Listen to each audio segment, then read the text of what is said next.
क्या दूसरी शादी करने के लिए बीवी से इजाज़त लेना फ़र्ज़ है या ये कोई शरई शर्त है?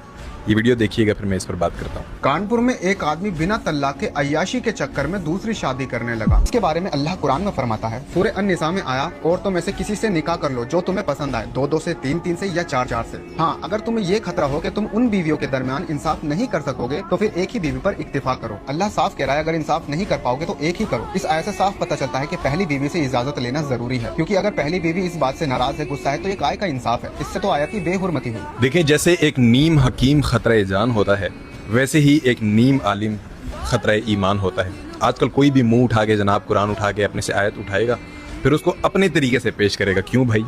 ये दीन तुम्हारे बाप का है? क्योंकि दीन मेरे भी बाप का नहीं है, दीन रसूलुल्लाह सल्लल्लाहु अलैहि वसल्लम का है। तो जब रसूलुल्लाह सल्लल्लाहु अलैहि वसल्लम पर दीन मुकम्मल हो चुका है तो फिर किसी की इतनी जरूरत नहीं होनी चाहिए कि उसको अपने तरीके से रिप्रेजेंट करे। जैसे इस लड़के ने कहा है कि इस बंदे ने अपनी अयाशी के लिए दूसरी शादी की, दूसरी शादी को अयाशी का रंग ये दे रहा है। तो मैं इस भाईजान को बताना चाहता हूँ कि अगर ये शख्स अयाशी करना चाहता तो ये दूसरी शादी ही ना करता, बल्कि ये कोई गर्लफ्रेंड पाल लेता। तो अगर इस शख्स ने अयाशी करनी होती, या कोई मुसलमान जो अयाशी करना चाहता है, तो वो दूसरी शादी नहीं करेगा, बल्कि वो कहीं पर गर्लफ्रेंड रखेगा। इस बात को खूब अच्छी तरह समझ ले। जो शख्स पाक दामन है, जो अल्लाह से डरता है, जिसने अल्लाह के सामने जवाबदेह होना है और उसका इस पर इकरारुम बिल लिसान और व तस्दीकुम बिल क़ल्ब है, यानी दिल से ईमान है उसका, तो वो कभी भी गर्लफ्रेंड वाली साइड पर नहीं जाएगा, बल्कि वो क्या करेगा? निकाह इख्तियार करेगा। जिना की साइड पर नहीं जाएगा, चाहे फिर वो उसका दूसरा निकाह हो, तीसरा हो, या चौथा हो, या पहला हो, कोई भी निकाह हो, लेकिन वो निकाह वाली साइड पर जाएगा। वो किसी नामहरम औरत के साथ लेटने को तरजीह नहीं देगा। बहुत बोल्ड अल्फाज में मैं ये बात कर रहा हूँ आपको। फिर जनाब सूरह निसा की आयत उठाकर कहते हैं कि जनाब पहली बीवी से, इस आयत से पता चलता है कि पहली बीवी से इजाजत लेना बहुत जरूरी है। ओ भाई, किसने लिख दिया यहाँ पे? ये कुरान तुमने उठाकर खुद से बस जो भी मुंह में आएगा तुम बोल दोगे? अल्लाह के बंदे, कोई 5.5 लाख लोगों ने इसकी वीडियो देखी है और कोई 56,000 से ज्यादा इस पर लाइक्स आए हुए हैं। यानी लाइक्स का मतलब ये है कितने लोग इसकी बात से मुत्तफिक हैं।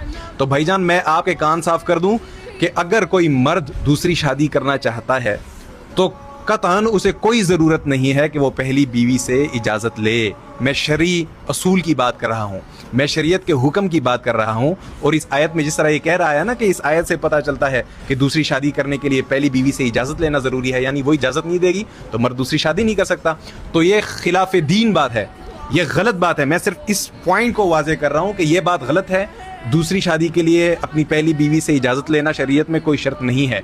अलबत्ता अगर पहली बीवी को एतमाद में लिया जाए, ये अखलाकी असूल ज़रूर हो सकता है, लेकिन ये शरीयत नहीं है। ये बात मेरी आप खूब समझ लें। दीन को कभी कोई नहीं बदल सकता। वो शेर है कि बदलेगा ज़माना लाख मगर कुरान न बदला जाएगा, है कौले मोहम्मद कौले खुदा फरमान न बदला जाएगा।